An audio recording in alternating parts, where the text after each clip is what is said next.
is my Mazda 121, and I absolutely love this car. It's got a little B3 1.3 litre. It's never let me down. It's the most reliable thing ever. But I'm actually going to be getting rid of it today. And you might be thinking to yourself, well, if it's been so good, why are you getting rid of it? Well, simple fact is, I daily drive this car, and I do a lot of kilometers in this. I think in the time I've owned this, I've done over 150,000 Ks easily.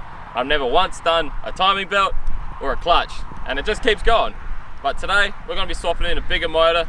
Everything's done, ready to go. So let's get back to the shed. So here we have our little 1.3 litre. So this is the B3, single overhead cam, 8 valve head. Honestly, it's been great. Like I said, never let me down, and it cops a lot of abuse. I mean, like, a lot. And this is the new one, B6, 16 valve, 1.6 litre. Essentially the same motor as the B3, just bored out the 1.6 and the 16 valve head. But these V6s also come in an 8 valve head also, which is honestly just as good. It's all freshened up, new gaskets, pretty well ready to go. Let's take the old motor out and steal some parts off it for the new one.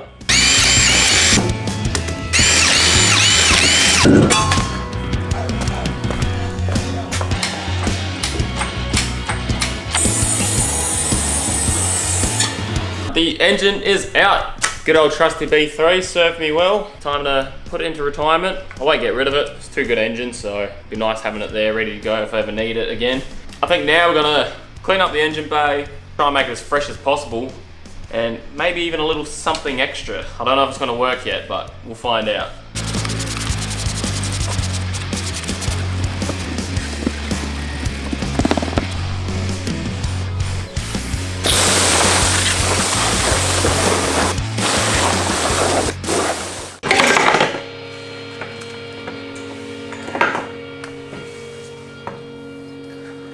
So I was gonna drop it.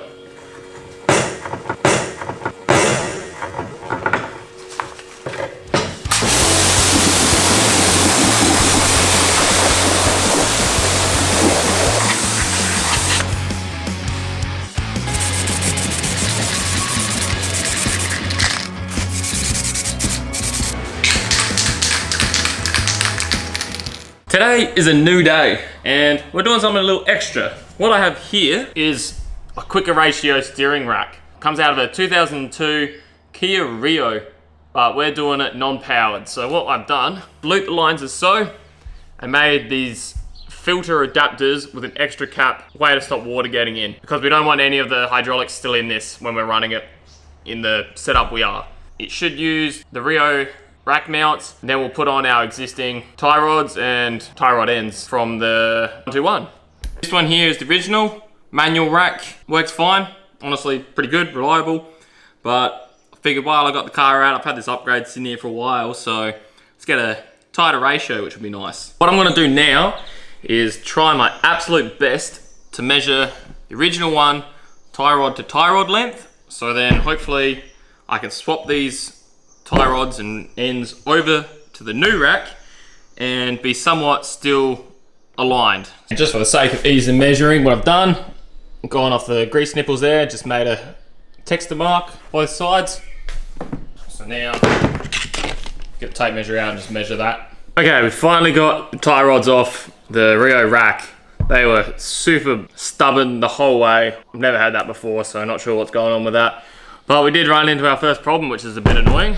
But I've been going off info for the Ford Festivas, the WA model, which is essentially the same as mine, but mine being the Mazda. Unfortunately, the Mazda runs a finer thread, so it won't, so this is the Rio one, it won't bolt straight in. So I'm gonna see if I can confirm if someone can tell me if the Festiva tie rods will work, and then I'll just probably have to order it, but it means the car might be sitting a bit longer than I was hoping.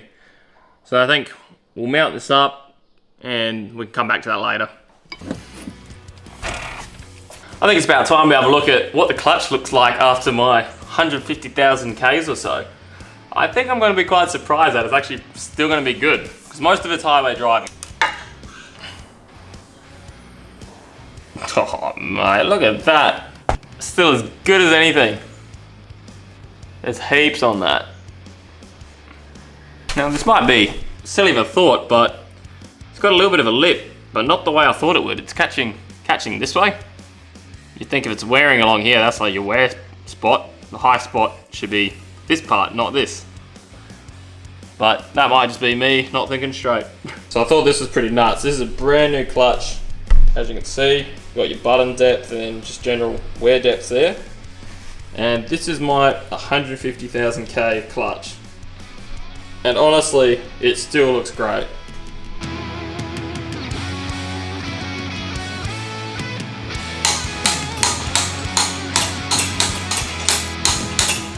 Ay, things are going so well. Look at this. I've cracked the bloody frame piece. I'm hoping that maybe I can get a strong sealant or something, just hold it in place and then use a longer bolt, and hopefully that'll be alright. To use my torque wrench and everything. Haven't been having much luck with the torque wrenches lately. I've also gone through 3 sets of head bolts. First set, one sheared, that was crap. Second set, wasn't torquing right. Found out my torque wrench was stuffed. Even though, always zero it out, put it back in the case, always look after them. And yeah, that was just pain. So same thing's kind of happened to this, so I'm just gonna do it by hand for all the smaller stuff, which is what I used to do, but I thought I'd try and be a bit more professional, I guess, but it's bit me in the butt, so stuff it.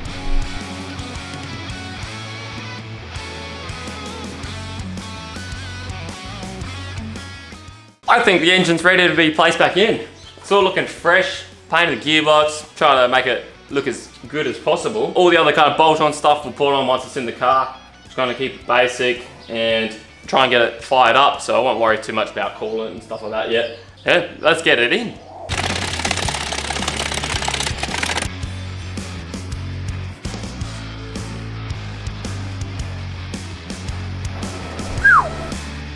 I totally didn't just have the engine fully bolted in and then realized I put a bolt in back to front for the shifter linkage and couldn't get it out. That'd be so silly, like, yeah. Engine is all mounted up, looking good. What I need to do now, before I go any further, is I want to put the exhaust manifold on, and the car that this engine comes out of actually sits a bit more forward, like that way.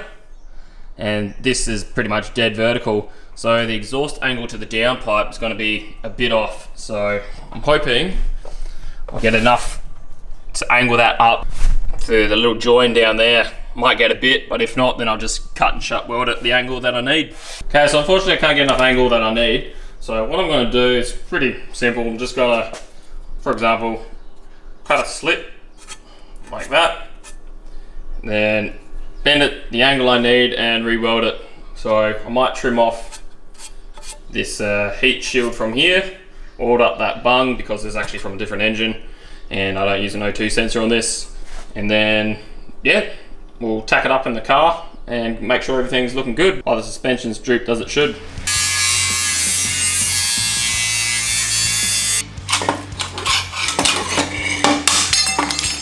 Exhaust is pretty damn close now.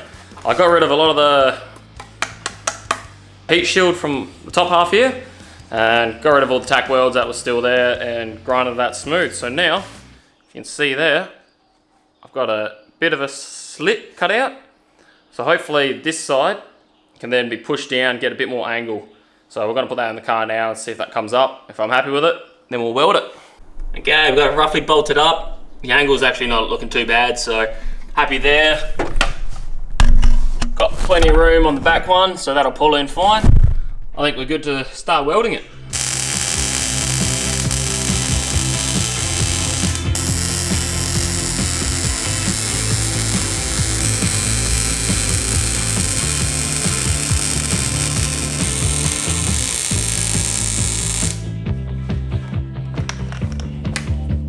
Right, the exhaust is done. Welded up the O2 sensor, not the best job, but yeah, not too bad. I sanded the joins down, just hit it with some black, so looks like factory. And inside, good penetration, so pretty happy. We are now up to the point where we can transfer over the carb setup from the old engine to the new one. Got my cheap 32-36 Weber knockoff. Got it second-hand ages ago, which was already set up for a Festiva, so it worked out perfectly. But we will now transfer it across. Now, I've already got a carb adapter to suit, but I've also got what you can see here, this plate. I believe that's there to help warm up the carby on cold starts, but honestly, I think I'm just gonna get rid of it because I don't think it's making much of a difference. So we'll take the adapter plate off as well, transfer it over, but we'll leave that other piece, and one less gasket, so winning. There you can see that little warm up plate thing I was talking about, so we're gonna take that off, like so. We have the two manifolds here now, pretty bare, and a couple of differences. Number one, we have an oval port. Got to take the studs out so we can bolt the carb adapters in because they just won't work with the studs. Yeah, and just generally the lines, the mounting points are a little bit different. Hopefully we can make it work, but shouldn't really be too much of a problem, I don't think. As long as the vacuum lines are all hooked up as they should, then happy days. So yeah, it's looking good.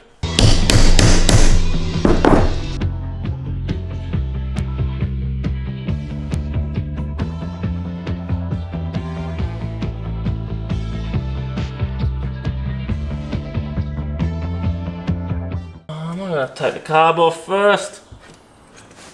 I just put it all together. Oh, what a shitter.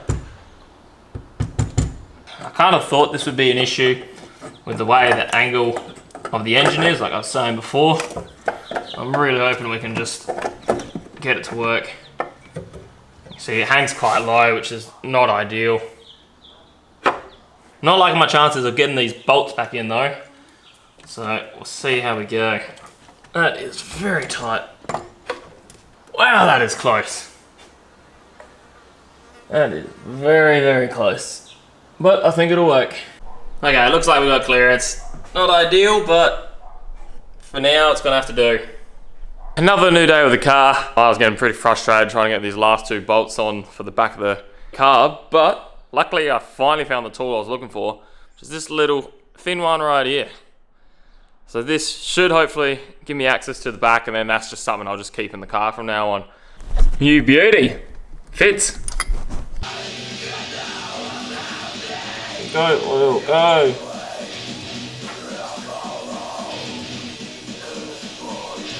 I think most of it is back together now. I think we're ready to start cranking it. Fuel line's connected, we've got all the electrical connected, so if it fires up, it fires up, but because it's run dry, it'll probably take a bit of cranking to get that mechanical fuel pump going.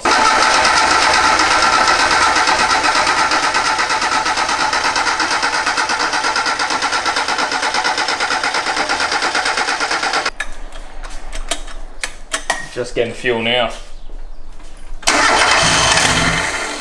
Ooh. Come on!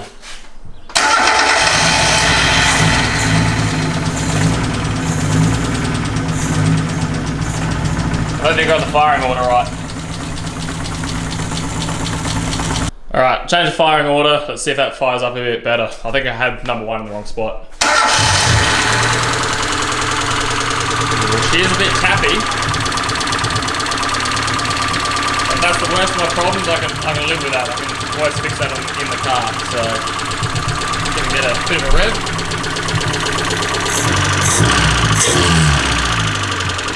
Very tappy. We've got the cooling system back together and now the alternator as well. So what we're going to do is let's get some coolant in. I'll fill it up with just the heater on to start with until it's full, and then we'll actually run it and we'll just check to make sure we got voltage. The only thing after that left still, I've got to make an accelerator cable bracket because it's a slightly different valve cover from the old setup.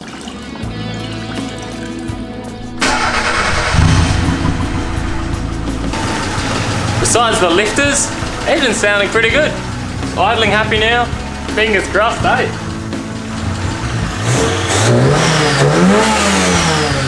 Oh yeah!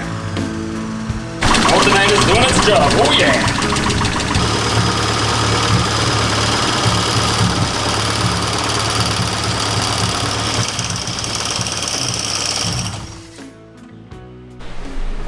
Whoops, I may have forgot to do the pulley up all the way. Who would do such a thing?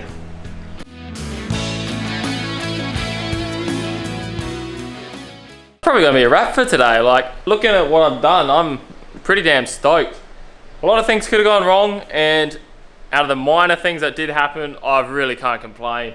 Almost a whole week of just non-stop action. And yes, you can just swap an engine in a day. It's not too hard when you look at the time of actually swapping it, but it's all the cleaning on top of that and painting and just me getting fussy. Like, it takes time, and I'm just taking my time with it also, just to kind of enjoy it. Just finished the accelerator cable brackets, painting at the moment, or I should say drying in the sun at the moment, and I thought I'd just give it an idle, keep things fresh and all that kind of goodness. And honestly, the lifters are sounding a lot better today, so if I'm lucky, maybe a bit of sludge just on the lifter itself. But yeah, we'll see what happens when we actually drive. It might get better and just clean it out even more. So I did order some new hydraulic lifters if I need them, but yeah, it's sounding a lot better. I'm pretty happy, to be honest. So yeah, that's a win. I stuffed up. Okay.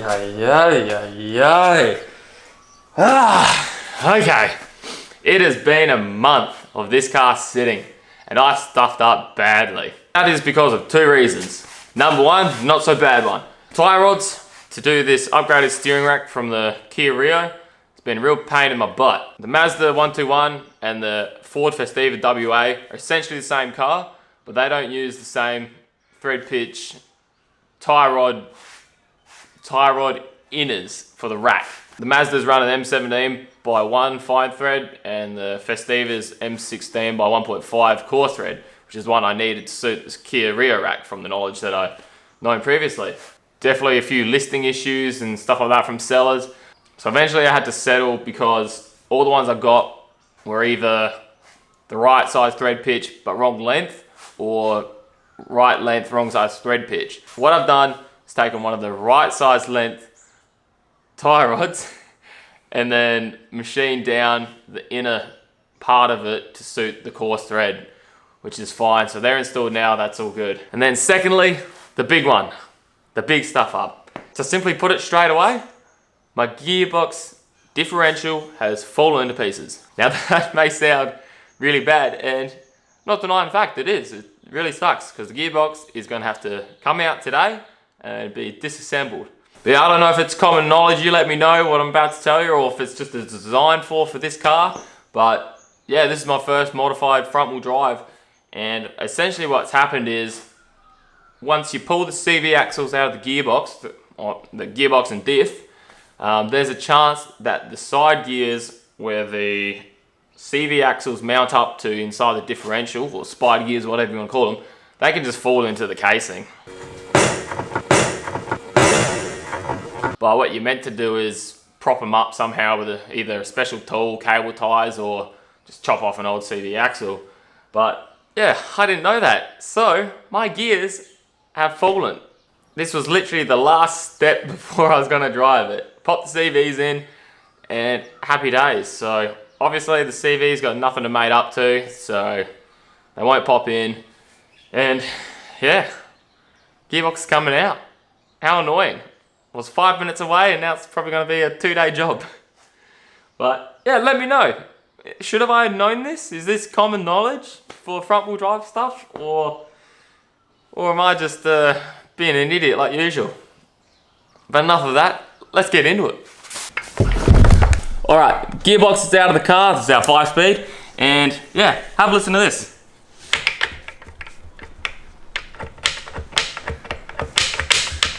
That's the loose gears inside, which shouldn't be like that. Alright, bolts are out, time to split this case. Now, I will say, I am a little worried about what I'm going to find, because when I drained the oil, it was a little bit sparkly. So I'm hoping, just because my shifter bushings are always rooted, that the couple of missed gears I've done, maybe just grinded the teeth a little bit and won't be anything too bad. So, probably gonna need a couple of taps, I'm guessing. Got my negotiator.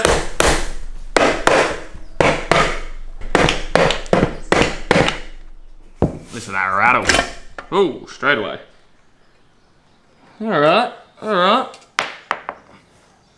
Ooh. Ooh. Oh. Alright, what do we got? That's falling out. Bearing retainer, that's fine. That'll be for the top one. Shim, hopefully that goes with it. You can see. And that pilot ball I'm gonna have to find where that goes. I was really hoping not to drop anything then. Honestly, it's really clean though, but the magnet is full. Here's my diff. Alright, so this is the part where I take a crap load of photos to make sure I get this right when it all goes back together. Have a look what I just found. Look, there's my side gear down there. What a great design. Shouldn't blame the design though, it's probably just my fault.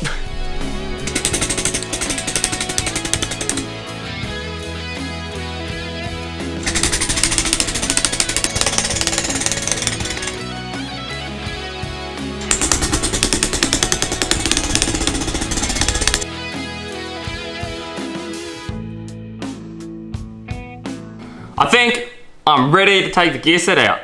As far as I'm aware, I've taken everything off right. I've got the manual, which is extremely handy for stuff like this because I've never ripped a gearbox apart before.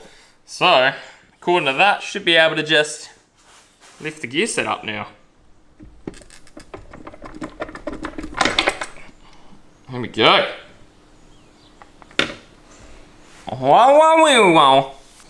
Ooh.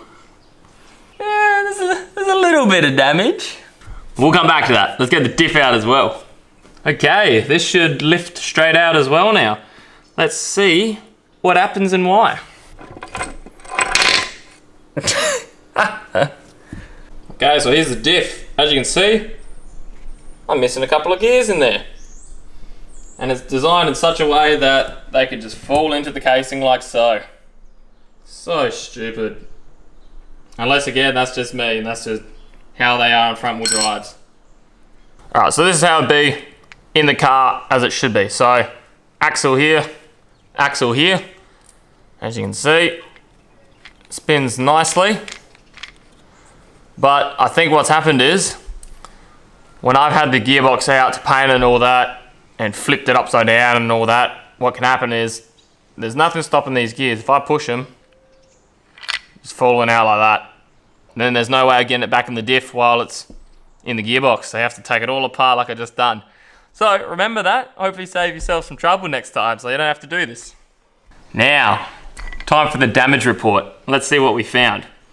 Firstly, the diff itself and the diff gears, that looks fine. Nothing wrong with that. Happy with that. Haven't checked any bearings yet. So first up, the reverse idle gear. We have some chipped teeth on the side mainly, nothing in the middle.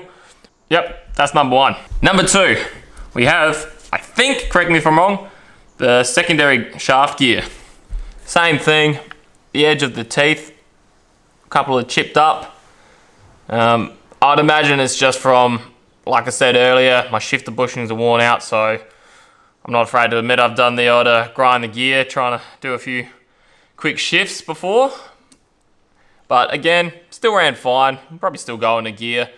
That's not too much of a worry. There's nothing major damage looking here, which is good. But I'd imagine those chip teeth are what would explain a little bit of sparkliness in my oil and the bit of swarf on the magnet pickup. But other than that, everything's looking pretty good. Okay, to be extra cautious as well, I've got an old CV axle. I've just chopped the end off, and that will hold everything in place. So now, there is no way of those gears falling out.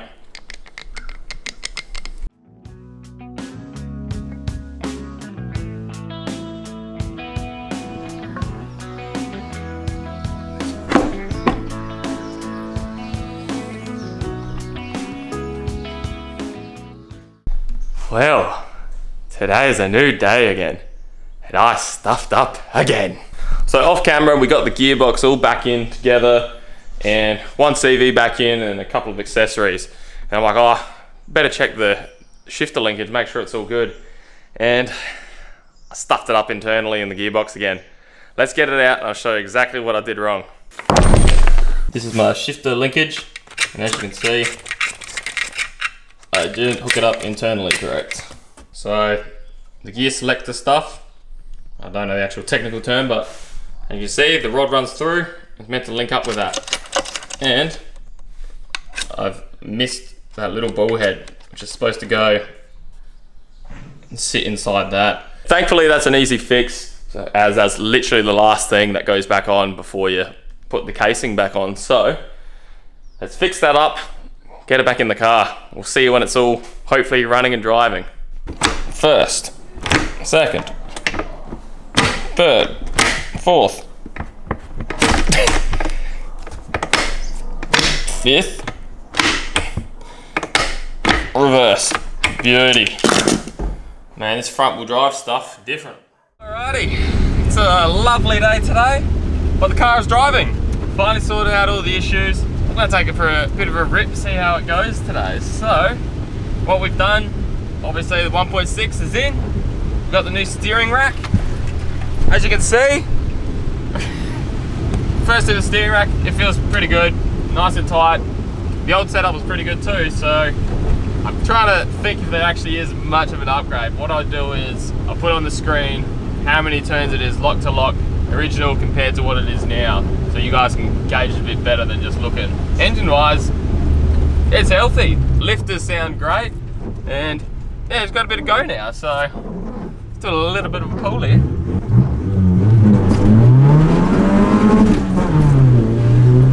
Woohoo!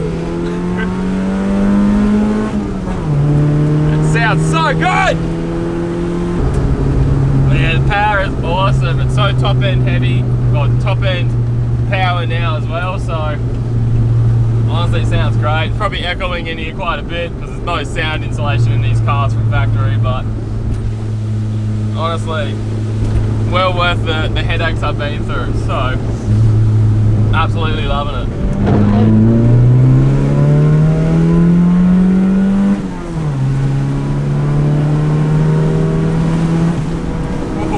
A bit squirrely there. Alright, here she is in all its glory. Look at that. She's a beaut. Like I said, lift is sounding a lot better. And honestly, it's a really nice sounding engine for a little 4-banger.